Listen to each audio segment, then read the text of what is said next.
idadi ya waamini wa Kristo duniani leo hii inaongezeka maradufu. Hata wale wasiomwamini Kristo, kama ilivyokuwa kwa Petro, leo hii wanashangazwa na nguvu ya msalaba. Ninataka kuamini kwamba wengi ambao mmekaa hapa pengine sio Wakristo wa Katoliki, lakini mmekuja mweze kushuhudia lile ambalo Wakatoliki wanaliadhimisha katika siku hii inayoitwa Ijumaa Kuu. Ni kwa sababu gani? Injili ya Yohane sura ya 12 mstari wa 32 unatupa majibu. Nami nikiinuliwa juu ya nchi nitawavuta wote kwangu, anasema Yesu. Msalaba unavuta kwa sababu Mungu anatawala mataifa kutoka kwenye mti na sio kutoka ikulu. Msalaba unawavuta watu kwani kwa upande hasi ni kitu cha kushangaza, ni kitu cha kufikirisha, ni kitu cha kuogopesha, kutisha na kuhuzunisha. Lakini msalaba una upande chanya. Msalaba ni ushindi, msalaba ni matumaini, msalaba ni mapendo, msalaba ni furaha, msalaba ni ukombozi wetu. Msalaba unavuta watu kama vile sumaku inavyovuta vyuma. Msalaba unavuta watu kubadilika, unatutaka kuacha ukale wa maisha, ukale wa dhambi na kuingia katika upya wa maisha ya neema katika Mungu.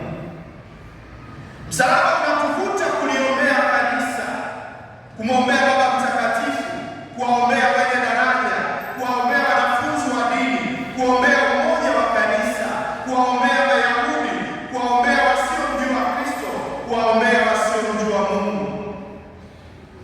Msalaba unatuvuta kuwaombea wenye shida na changamoto za kimaisha, walio wagonjwa, waliofungwa, wakimbizi, wajane, wagane na mayatima, kama tutakavyofanya baada ya homilia hii. Msalaba unatuvuta kuwaombea viongozi halali wa serikali ili waongozwe kwa misingi ya haki, ukweli, uhuru, dhamiri iliyo hai, amani, umoja na mshikamano. Siku ya leo, ndugu zangu, imegawanyika katika sehemu kuu tatu. Sehemu ya kwanza ni neno la Mungu, ndiyo tunaloendelea nayo sasa. Sehemu ya pili ni kuabudu msalaba mtakatifu, na sehemu ya tatu ni ekaristi takatifu. Nina uhakika sehemu ya neno la Mungu na ekaristi haina utata, ila utata ni kwamba ni kwa nini tunaabudu msalaba. Hata kwa Wakatoliki wengine hapa pamekuwa na utata mwingi. Pengine tunaposhambuliwa na wale wenzetu kwenye viwanja vya milimo, kwenye maturubali, huenda tunapata kigugumizi kueleza ni jambo gani tunalolifanya leo hii. Ndugu zangu, naomba nirudi katika kitabu cha Kutoka sura ya 20 mstari ule wa 4. Ni kweli Mungu aliwakataza Waisraeli kuchonga sanamu na picha, kwa sababu Mungu alijua udhaifu wao, kwani huko Misri waliabudu sanamu. Mungu aliwakataza wasiendelee na mambo ya walioyafanya kule Misri, lakini baada ya Waisraeli kumjua Mungu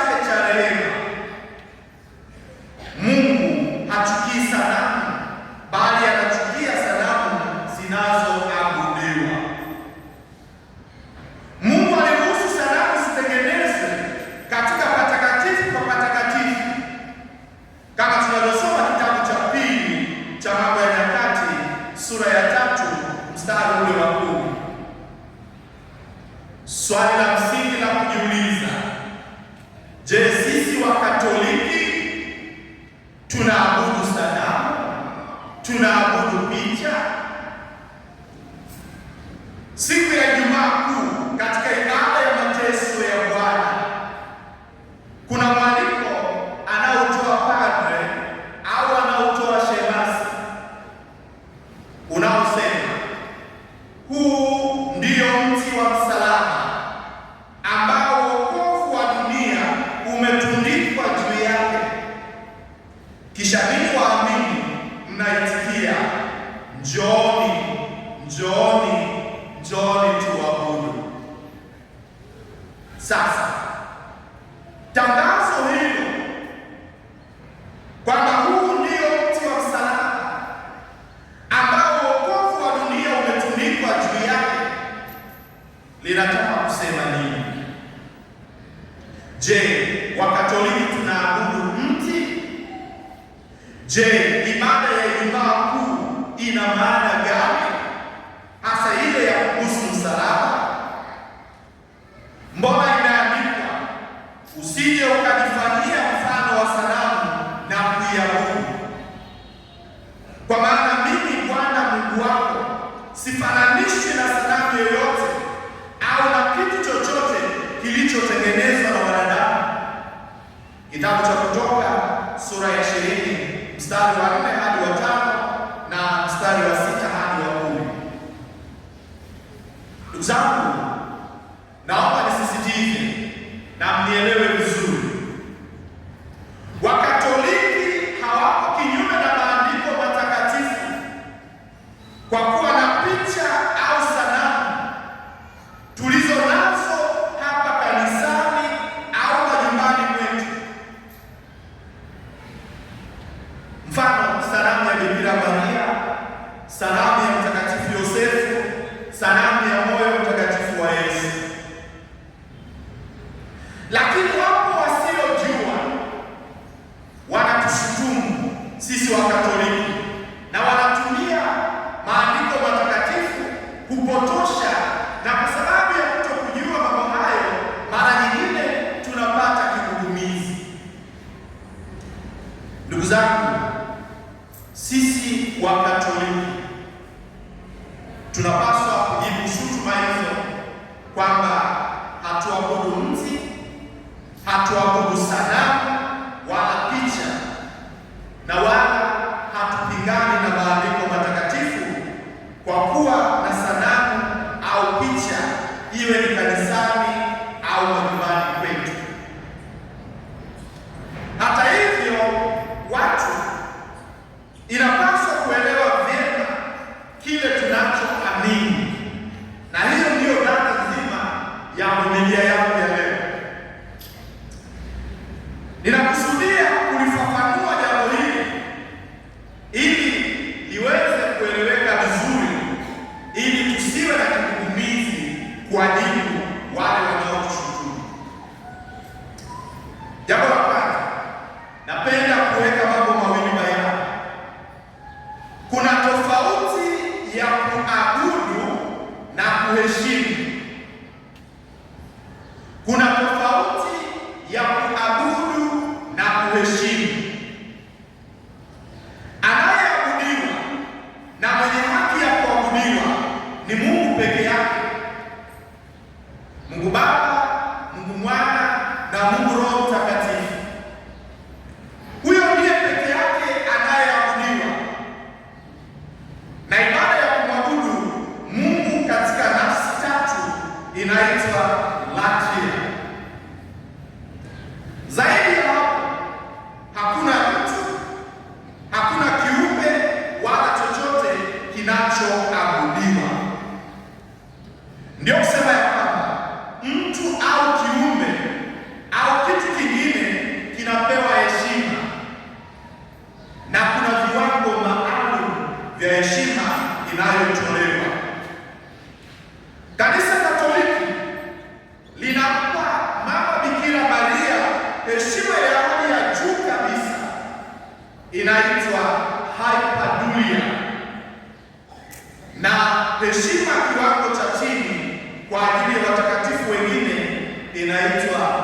kulia. Kwa hiyo picha na sanamu, kwa kuwa sio Mungu, haviabudiwi bali vinaheshimiwa katika maana ya dunia. Ndugu zangu, kwa sababu gani tunamwabudu Mungu peke yake? Tunazo sababu kadhaa. Tunamwabudu Mungu kwa sababu ndiye muumba wa vitu vyote vinavyoonekana na visivyoonekana. Ndiye anayetawala na kuviongoza vyote. Ndiye mwenye uwezo juu yetu sisi viumbe wote. Ndiye anayejua yote. Tunamwabudu Mungu peke yake kwa sababu yeye ni Alfa na Omega, mwanzo na mwisho wa kila kitu. Ndiye mkuu wa wakuu, Bwana wa mabwana, mfalme wa wafalme. Tunamwabudu Mungu peke yake kwa kuwa yeye ndani yake tunaishi, tunapenda, tunajimudu na kuwa na uhai wetu, kama tunavyosoma Injili ya Roho Mtakatifu au Matendo ya Mitume sura ya 17 mstari wa 28. Kwa kufahamu hili, tunajitahidi kutokumpa mtu yeyote ama kitu chochote daraja hilo la kuabudiwa, maana hata yeye mwenyewe amekataza kwa bidii sana, kama tunavyosoma Kumbukumbu la Torati sura ya 4 mstari wa 15 hadi wa 24. Ndugu zangu, mambo mawili ni muhimu kwa ibada ya sanaa. Katika hali halisi, hakuna ibada yoyote ya sanamu katika kanisa Katoliki, kwa sababu ili ibada ya sanamu iwe kweli ni kuabudu, ni lazima kuwepo na mambo mawili. Jambo la kwanza, nia kamili ya kuabudu sanamu inayohusika au zinazohusika, na jambo la pili, kuwepo ibada ya dhati au rituale ya dhati ya kuabudu hizo sanamu. Wakatoliki hatuabudu sanamu wala picha. Tunafanya nini basi? Tunaziheshimu. Anayemwabudu mtu au kitu ni sharti amhesabu yule mtu au kile kitu kama ndicho kinachomwezesha kuishi, kwenda, kujimudu na kuwa hai, kama ambavyo nimenukuu Injili ya Roho Mtakatifu, Matendo ya Mitume sura ya 17 mstari wa 28. Na sisi Wakatoliki hatufanyi hivyo. Lipo swali moja ambalo wengi hawajiulizi. Je, binadamu anahitaji sanamu? Binadamu anahitaji picha? Ndugu zangu, ni upuuzi kupingana na ukweli katika ubinadamu, udhaifu na jadi zetu kwamba tunahitaji sanamu na picha ili kuweza kufikiri vyema juu ya mafumbo magumu yaliyo juu ya uwezo na fikra za kawaida. Kwa hiyo picha na sanamu zinahitajika kama vielelezo, kama vichokoo vyenye kuonekana, vyenye kugusika, vinavyotupeleka kwenye uhalisia. Unapokuwa na picha ya mama, unapokuwa na picha ya baba, hususan wale ambao wamekwisha kutangulia au walio mbali na upeo wa macho yako, unapoangalia ile picha, unapoangalia ile sanamu, haubaki pale. Tunaenda zaidi kwenye uhalisia wa yule ambaye anawakilishwa na ile picha, yule ambaye anawakilishwa na ile sanamu. Kwa hiyo ndugu zangu, tukikutana na picha au sanamu ya Yesu au ya Bikira Maria au ya watakatifu wengine, akili zetu zinaweza kuruka na kutafakari mambo matakatifu na kupata picha ya kina juu ya msamaha wa dhambi na mapendo ya Mungu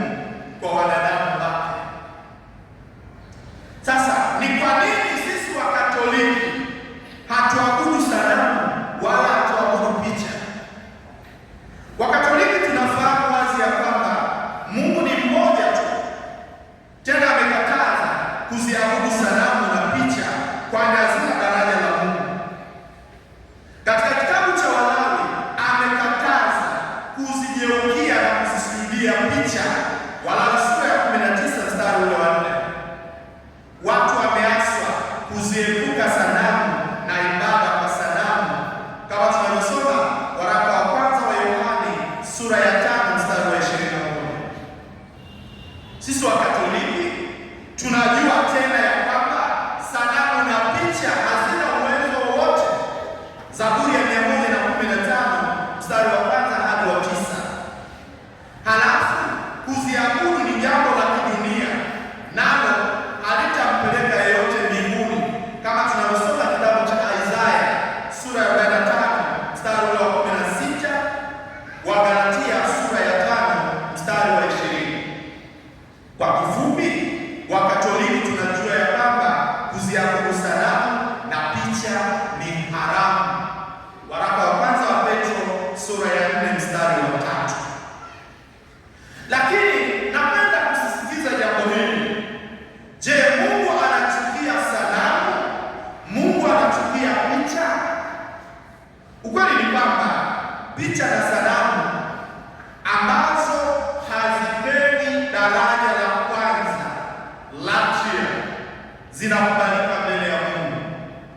Anazichukia sanamu, anazichukia picha zilizotengenezwa kwa makusudi zichukue nafasi ya Mungu, yaani ibada kwa sanamu, kama tunavyosoma Wakolosai sura ile ya 20 mstari wa 3 hadi ule wa 5.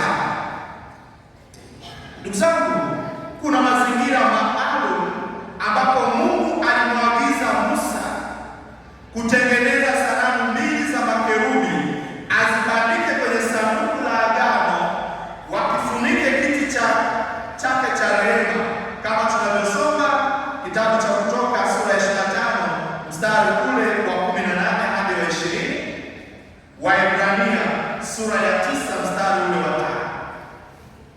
Tena katika kitabu cha Hesabu sura ya 21 mstari wa 8 hadi wa 9, na Injili ya Yohana sura ya 3 mstari wa 14 hadi wa 15, Mwenyezi Mungu anamwagiza Musa amtengenezee nyoka wa shaba kama dawa kwa wale watakaoumwa na nyoka wa moto.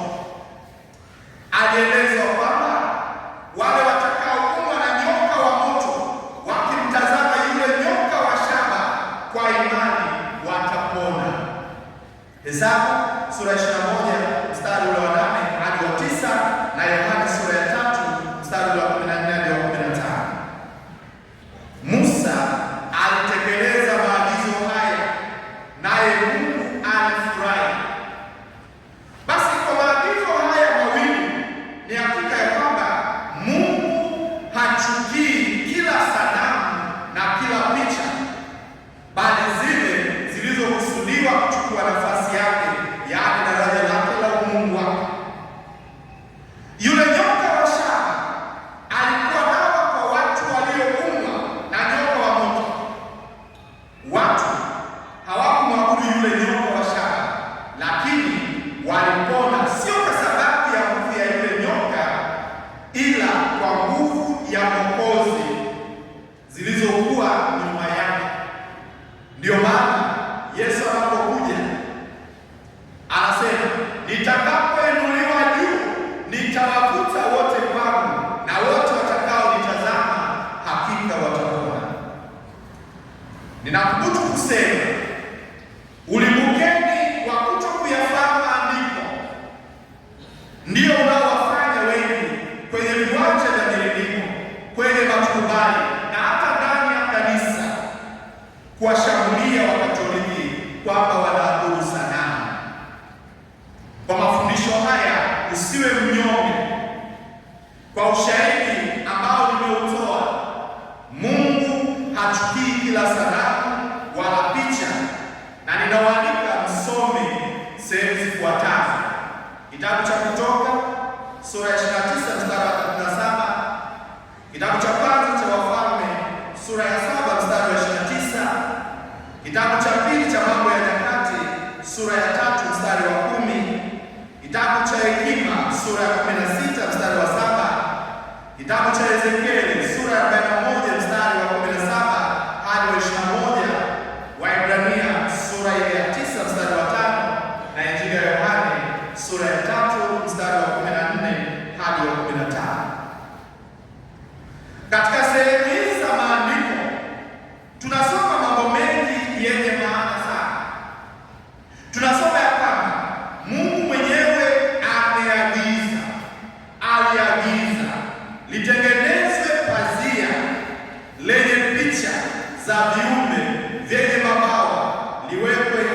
hekaluni. Kitabu cha Kutoka sura ya 26 mstari wa 1. Na kwamba kulikuwa na sanamu za simba, ng'ombe na makerubi katika ikulu ya mfalme maarufu, yaani Sulemani. Kitabu cha kwanza cha Wafalme sura ya 7 mstari wa 29. Halafu tunasoma Sulemani alitengeneza sanamu za makerubi na kuziweka patakatifu pa patakatifu. Kitabu cha pili cha Mambo ya Nyakati sura ya 3 mstari wa 10. Na vile vile alitengeneza sanamu za ng'ombe kwa ajili ya nyumba ya Mungu. Kitabu cha pili cha Mambo ya Nyakati sura ya 4 mstari wa 4. Tena aliagizwa kuwe na picha kwenye ukuta wa hekalu. Kitabu cha Ezekieli sura ya 41 mstari wa 17 hadi 21.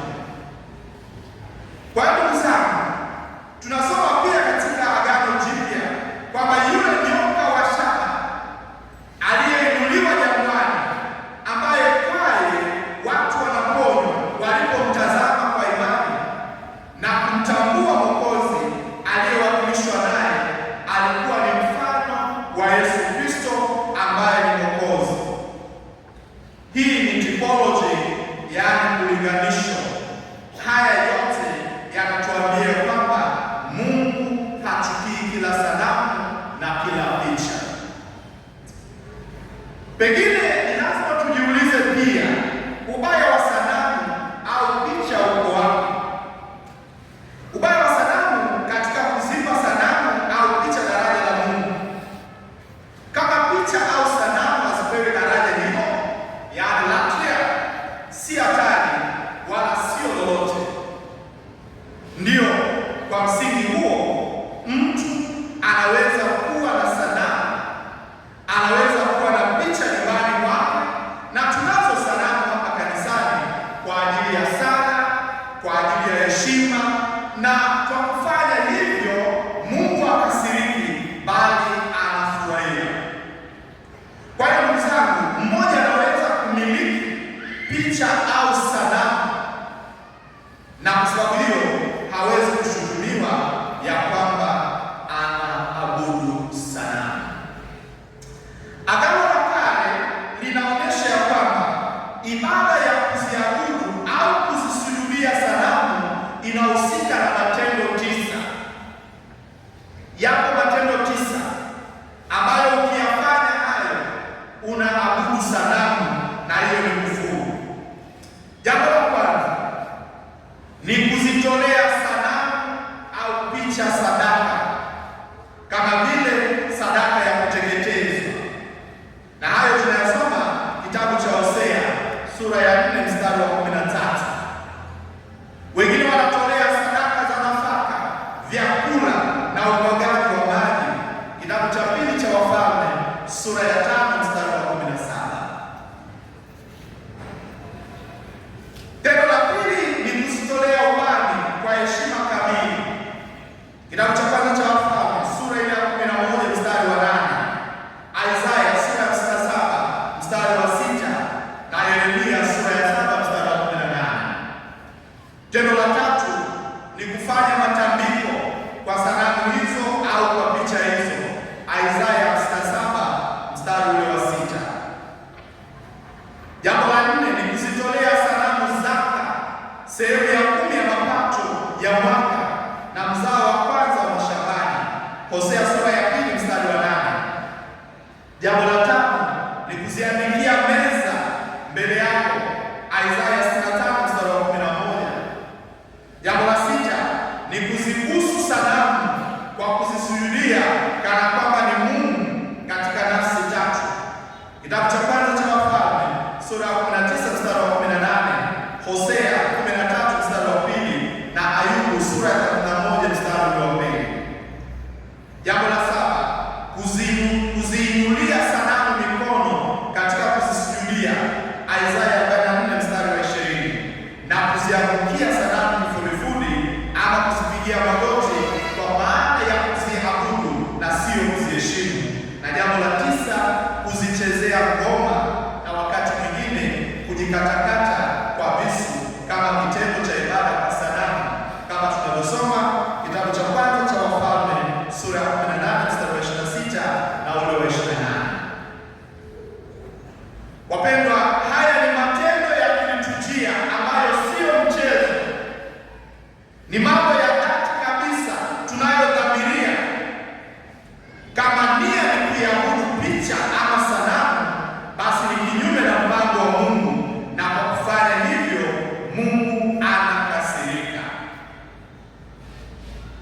Je, Ijumaa Kuu tunaabudu sanamu au mti wa msalaba?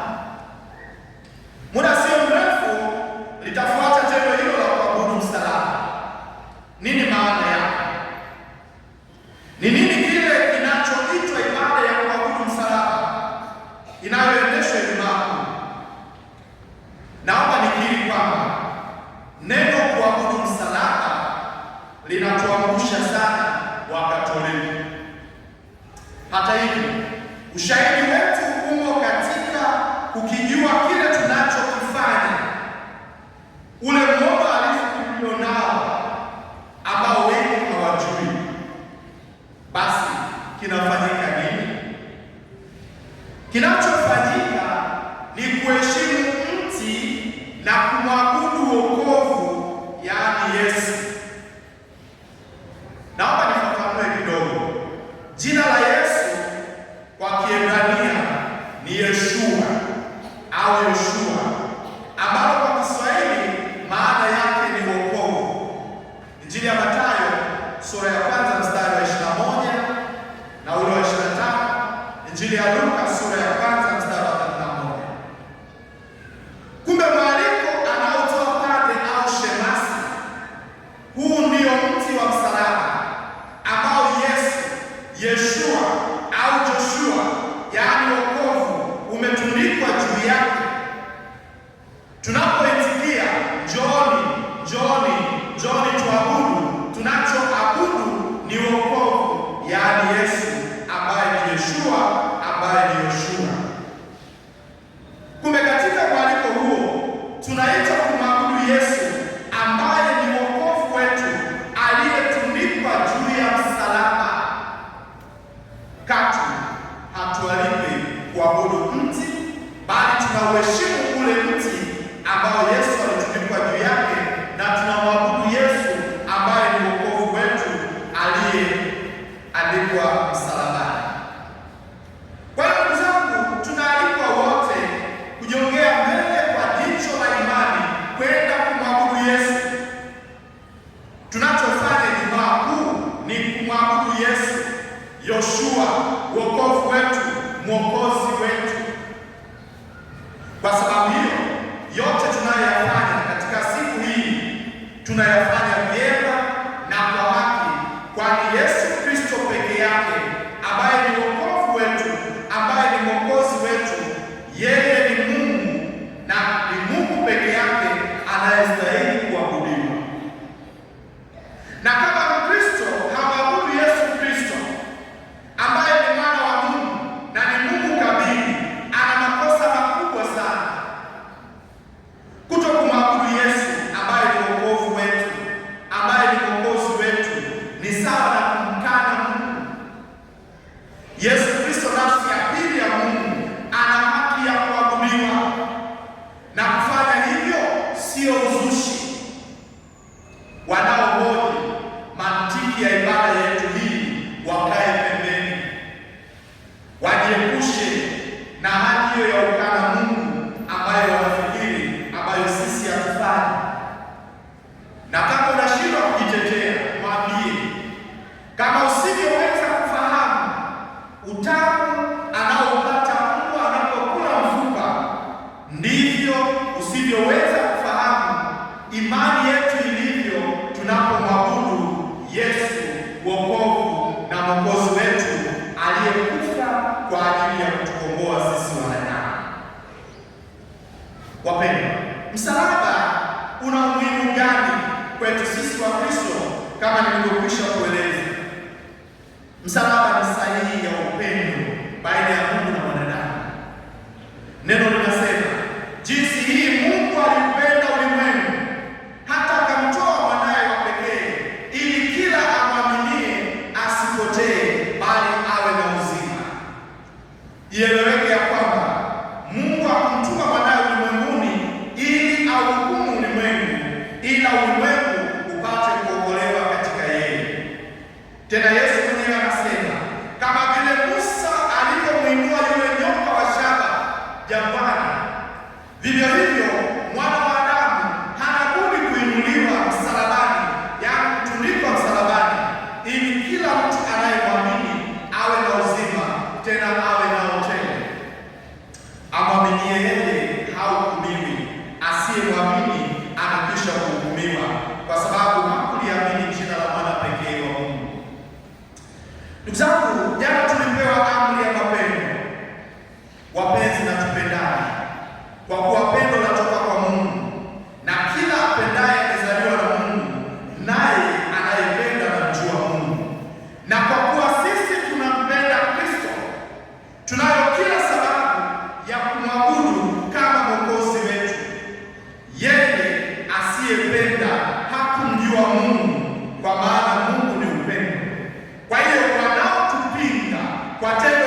zangu, kwa kuhitimisha, ninawaalekeni tutafakari juu ya hali yetu ya kiroho.